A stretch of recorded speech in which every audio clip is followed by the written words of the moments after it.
স্কুলে দৃষ্টিহীন ছাত্রছাত্রীদের পড়াই।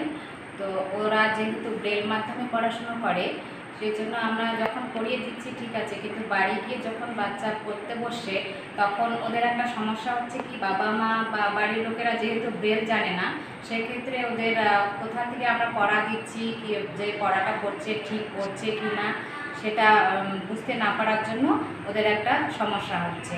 সেই জন্য আমরা কী করি, ব্রেল লেখাটার পাশাপাশি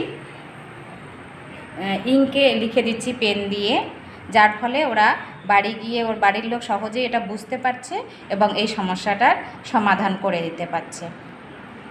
ধন্যবাদ। Break-free solutions brought to you by eiLabs and Project Discovery.